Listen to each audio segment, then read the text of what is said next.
Hello there, friends of mine. It's Adam Cleary here, and that is, that's Adam Wilborn. We are in Studio 1 here at WhatCulture. We've marched our way straight from Studio 2, having just watched Summer Squash. Yay! Yeah, it was good, wasn't it? Yeah, it was really good. I had a lovely night. Mwah. So, first things goddamn first, we really want to go to bed, don't we? Yeah. Although not together, because your feet stick out the bottom of them. So I'm not going to waste time running through a really long intro. We're going to do the star ratings every single match on the WWE SummerSlam 2018 card, rated in a numerical value from 0 to 5, but by quarter increments in the shape of a star. You know the thing, you've seen wrestling before, so without further ado... We don't do over 5 here because we're not a dickhead like Dave Meltzer, okay? 0 to 5, it's very simple, Dave. You just stick within those two parameters and you don't say anything about how people used to look better in NXT or anything.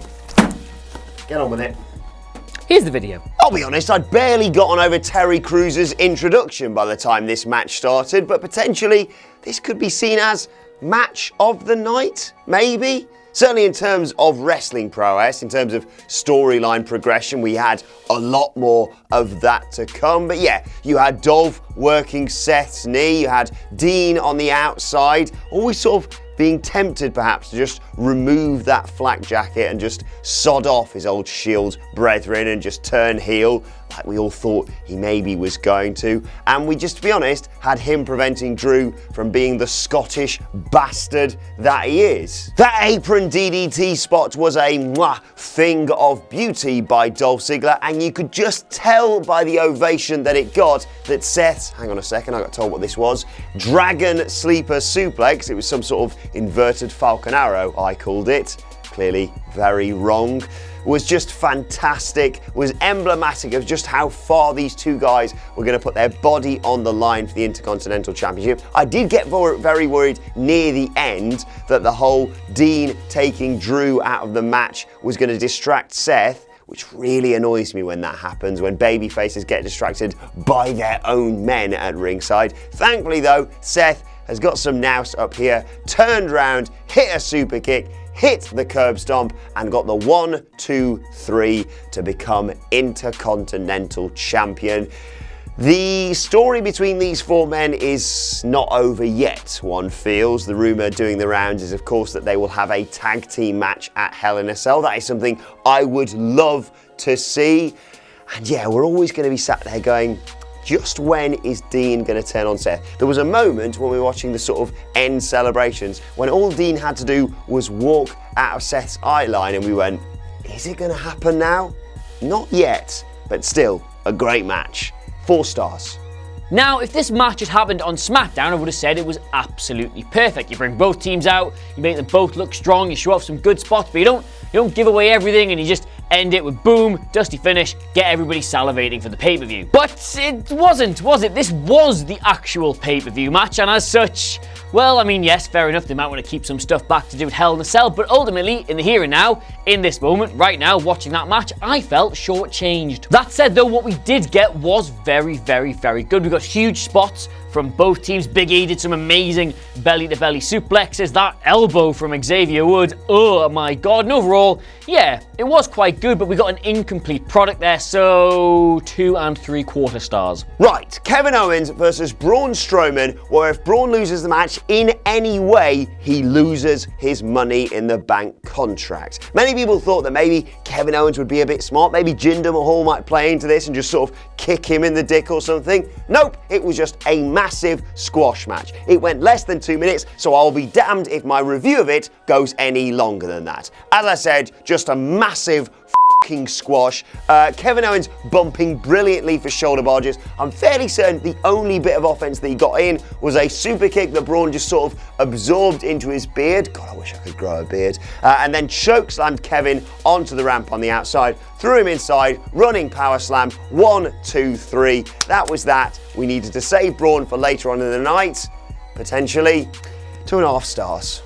We've made this joke hundreds of times here on the channel, but Becky Lynch, my literal future wife, has made the carnal sin in WWE and managed to get herself over when creative weren't really that bothered about her. You can't have nice things. The turn at the end was, yeah, alright, angry Becky Lynch might be the hottest f***ing I've ever seen in my life, but the match itself was simultaneously very good and simultaneously very sloppy. Rather than teasing the tension between Becky and Charlotte to blow up at the end of the match, they went for that right from the very beginning, and as a result we got a lot more of Carmella, I think, than we were expecting. She probably came out of this looking as strong as any of them. Overall, what we got was probably best described as very, very spotty. You could see all the little individual bits they planned out, and that meant that they had a very well laid out, very well thought through, very clever match, but sadly it was let down by quite a lot of poor execution. Becky and Charlotte as well, surprisingly for the pair of them, seem to be not communicating all that well in the ring. So what we got was a great idea, but just didn't quite get realised. Leaves a lot to do another match between the two later down the line, but in the here and now, 3 stars. I'll be honest, this was a bit of a slow burner starting out, but it built and built and built like we knew it was going to. Look, we know what these two can do in the ring. I know some people have said recently that AJ Styles has been slightly disappointing, slightly underwhelming in a WWE ring in 2018, and yeah, I mean, there is more that he can do, but this was an enjoyable match nonetheless. I wasn't a huge fan of the bit where they came out and spoke directly to Wendy Styles. God, I shouldn't have done that accent. Yeah, Samoa Joe obviously cutting a promo was great, but AJ Styles' whole "I'm gonna kick your ass" thing, I could sort of do without. Just get on with it, to be honest, mate. Your championship is on the line. But yeah, really got going for me when, I want to say, Samoa Joe hit a Rough Rider. I don't think it was that technical in terms of that sort of move, but I also don't think Zack Ryder will be pulling Samoa Joe up and saying, can't have you stealing my moves, to be honest, mate. But it started there, it built. We had AJ Styles hitting a Styles Clash where, I'll be honest, we were all slightly worried he was about to kill Samoa Joe.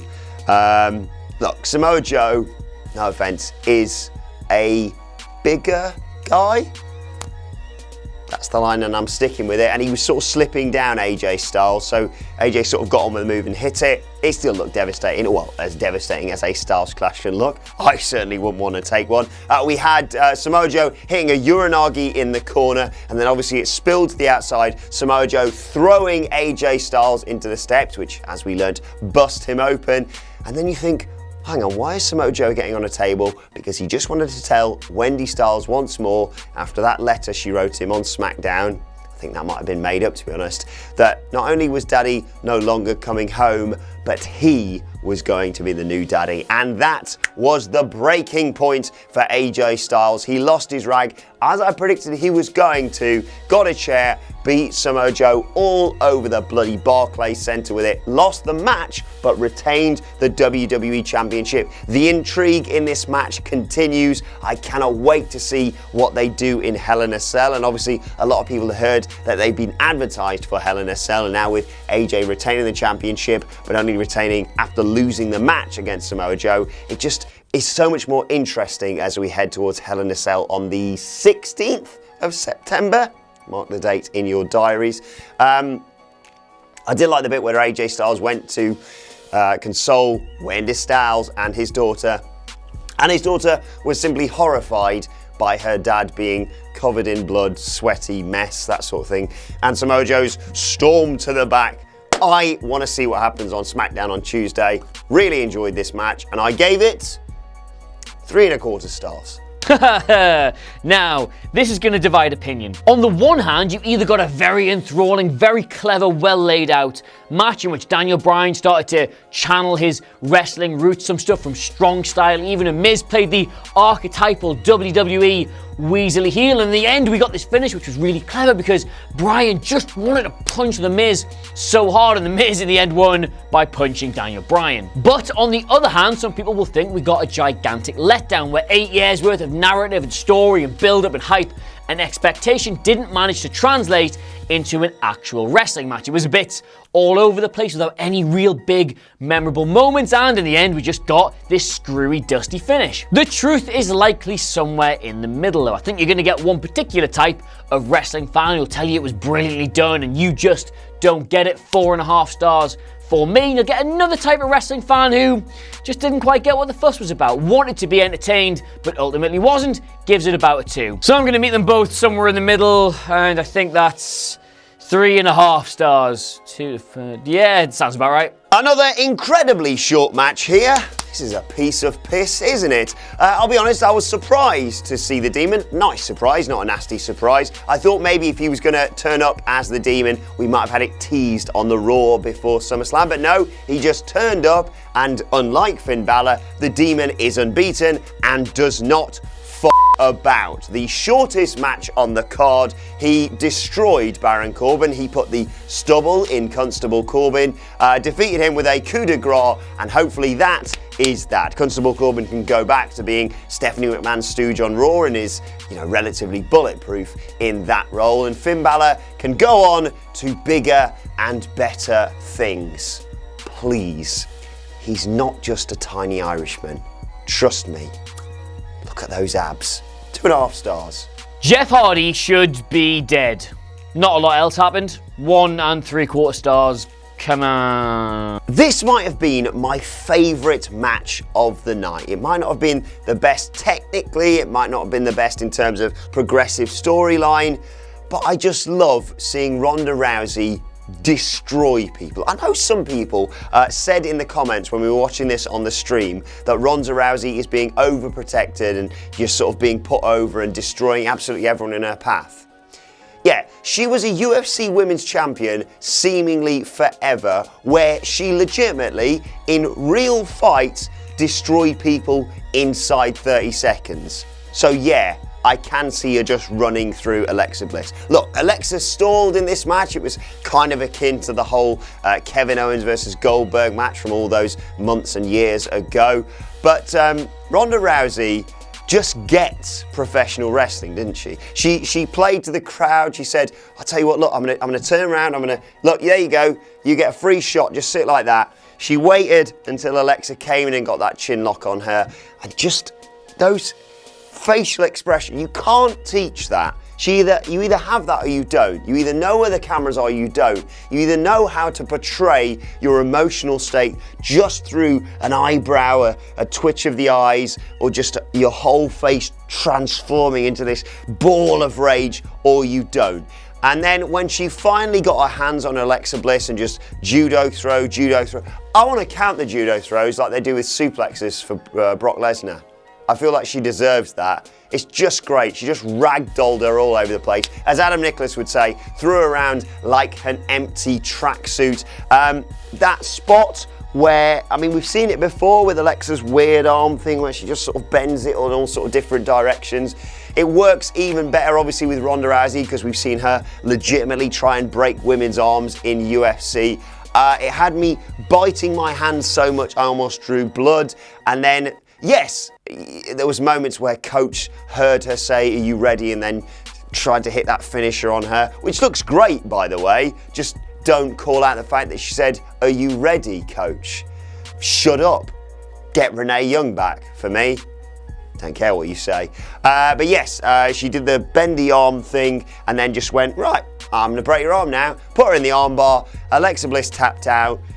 And Ronda Rousey is your new Raw Women's Champion. She deserves it. Obviously, there was the red herrings of having the Bella Twins and Natalya ringside, who just came in to celebrate because they're nice like that. Natalya, of course, is her best friend. Never forget that. Look, I don't know what they're going to do next. The rumours are potentially Nikki Bella at Evolution. Fine, just maybe don't put her on her level, like Ronda can just run through her. I think maybe Alexa will probably get some sort of rematch at Hell in a Cell with Ronda beating her and Alicia Fox and anyone else that Alexa wants to get ringside. Maybe Mickie James, who knows. I love Ronda Rousey, and if you don't like her as Raw Women's Champion, chances are I don't care for you as a person. There you have it. The match was about 4 minutes. I'm going to give it 4 stars. Fight me. They finally did it. After all these years, after all these matches, they finally finally managed to do it. And no, I'm not talking about putting the Universal title on Roman Reigns. I'm talking about giving us a match with him and Brock Lesnar that was actually good. Look, diminished expectations this may be, but ultimately we got something that was light years ahead of their previous two encounters. Plus, the whole Braun inclusion added tension, confusion, and drama where previously there have been none. More than that though, the actual in-ring action itself, action, hell, that's a sentence, why not, was really, really good. Roman stormed out of the gates and started hitting the Superman punch and the spears. Oh no, it's going to end very quickly. Then Brock came back and he started choking him and throwing him around, and oh, go and see which way this is going to go. Then they got into the big muddle with Braun that led to the finish, and genuinely, honestly, that thing was as frenzied and exciting as Brock versus Goldberg. Myself and the great men TM of WhatCulture.com will pull this to pieces over the next couple of weeks and investigate what this means in the short, medium, and long term, or then, now, and forever, to borrow a phrase. But, you know, it delivered. I mean, do check back for my video on Sunday afternoon where I did say this one could actually be quite good. But in the immediate warm afterglow of it all, I'm satisfied by a pay-per-view main event between Brock Lesnar and Roman Reigns, and I haven't said that in years, so 4 stars. Yeah, so there you have it. That's every single match from WWE SummerSlam 2018, star rated from 0 to 5 on an incremental quarter measurement scale. Thank you very much for watching. We have, of course, been Adam Cleary and Alan Wilbur for WhatCulture.com. Really want to go to bed, but don't forget to like, share, and subscribe. And in the meantime, we'll see you both really soon. Night, night.